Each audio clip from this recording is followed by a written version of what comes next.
Intergroup relations, relationships between different groups of people, range along a spectrum between tolerance and intolerance. The most tolerant form of intergroup relations is pluralism, in which no distinction is made between minority and majority groups, but instead there's equal standing. At the other end of the continuum are amalgamation, expulsion, and even genocide, stark examples of intolerant intergroup relations. Pluralism. Pluralism is represented by the ideal of the United States as a salad bowl, a great mixture of different cultures where each culture retains its own identity and yet adds to the flavor of the whole. True pluralism is characterized by mutual respect on the part of all cultures, both dominant and subordinate, creating a multicultural environment of acceptance. In reality, true pluralism is a difficult goal to reach. In the United States, the mutual respect required by pluralism is often missing, and the nation's past model of a melting pot posits a society where cultural differences aren't embraced as much as erased. Assimilation. Assimilation describes the process by which a minority individual or group gives up its own identity by taking on the characteristics of the dominant culture. In the United States, which has a history of welcoming and absorbing immigrants from different lands, assimilation has been a function of immigration. Most people in the United States have immigrant ancestors. In relatively recent history, between 1890 and 1920, the United States became home to around 24 million immigrants. In the decades since then, further waves of immigrants have come to these shores and have eventually been absorbed into U.S. culture, sometimes after facing extended periods of prejudice and discrimination. Assimilation may lead to the loss of the minority group's cultural identity as they become absorbed into the dominant culture, but assimilation has minimal to no impact on the majority group's cultural identity. Some groups may keep only symbolic gestures of their original ethnicity. For instance, many Irish Americans may celebrate St. Patrick's Day, many Hindu Americans enjoy a Diwali festival, and many Mexican Americans may celebrate Cinco de Mayo, a May 5th acknowledgement of the Mexican victory over the French Empire at the Battle of Puebla. However, for the rest of the year, other aspects of their originating culture may be forgotten. Assimilation is antithetical to the salad bowl created by pluralism.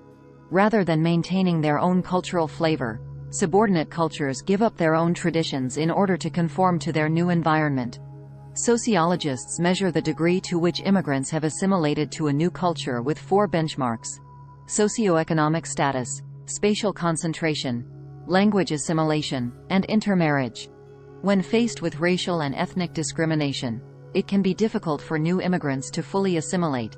Language assimilation, in particular, can be a formidable barrier, limiting employment and educational options and therefore constraining growth in socioeconomic status. Amalgamation. Amalgamation is the process by which a minority group and a majority group combine to form a new group. Amalgamation creates the classic melting pot analogy.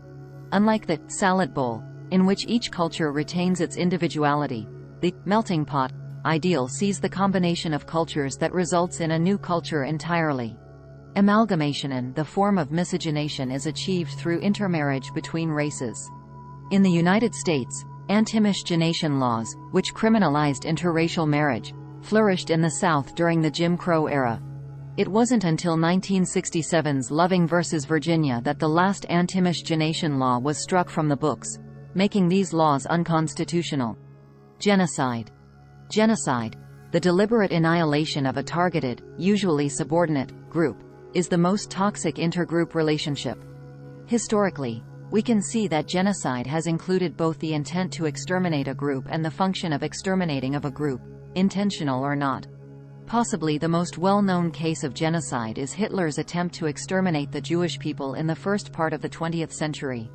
Also known as the Holocaust, the explicit goal of Hitler's final solution was the eradication of European Jewish people, as well as the destruction of other minority groups such as Catholics, people with disabilities, and LGBTQ people. With forced emigration, concentration camps, and mass executions in gas chambers, Hitler's Nazi regime was responsible for the deaths of 12 million people, 6 million of whom were Jewish. Hitler's intent was clear, and the high Jewish death toll certainly indicates that Hitler and his regime committed genocide. But how do we understand genocide that is not so overt and deliberate? The treatment of the Native Americans by the European colonizers is an example of genocide committed against indigenous people.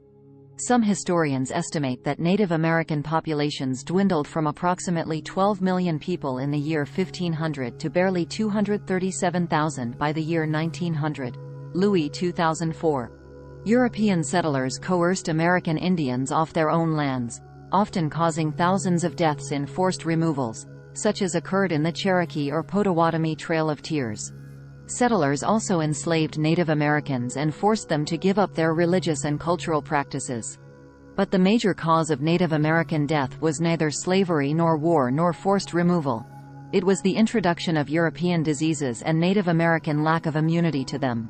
Smallpox, diphtheria, and measles flourished among indigenous American tribes who had no exposure to the diseases and no ability to fight them. Quite simply, these diseases decimated the tribes. The use of diseases as weapon was most likely unintentional in some cases and intentional in others. For example, during the 7 Years' War, the British gave smallpox-infected blankets to the native tribes in order to reduce them, and this and similar practices likely continued throughout the centuries-long assault on the Native American people. Genocide is not just a historical concept. It is practiced even in the 21st century. For example, ethnic and geographic conflicts in the Darfur region of Sudan have led to hundreds of thousands of deaths. As part of an ongoing land conflict, the Sudanese government and their state-sponsored Janjaweed militia have led a campaign of killing, forced displacement, and systematic rape of Darfuri people. Although a treaty was signed in 2011, the peace is fragile. Expulsion. Expulsion refers to a subordinate group being forced, by a dominant group, to leave a certain area or country. As seen in the examples of the Trail of Tears and the Holocaust, expulsion can be a factor in genocide. However, it can also stand on its own as a destructive group interaction. Expulsion has often occurred historically with an ethnic or racial basis. In the United States, President Franklin D. Roosevelt issued Executive Order 9066 in 1942, after the Japanese government's attack on Pearl Harbor. The order authorized the establishment of internment camps for anyone with as little as 1/8 Japanese ancestry, i.e., one great-grandparent who was Japanese. Over 120,000 legal Japanese residents and Japanese U.S. citizens, many of them children, were held in these camps for up to 4 years, despite the fact that there was never any evidence of collusion or espionage. In fact, many Japanese Americans continued to demonstrate their loyalty to the United States by serving in the U.S. military during the war. In the 1990s, the U.S. executive branch issued a formal apology for this expulsion. Reparation efforts continue today. Segregation. Segregation refers to the physical separation of two groups, particularly in residence, but also in workplace and social functions.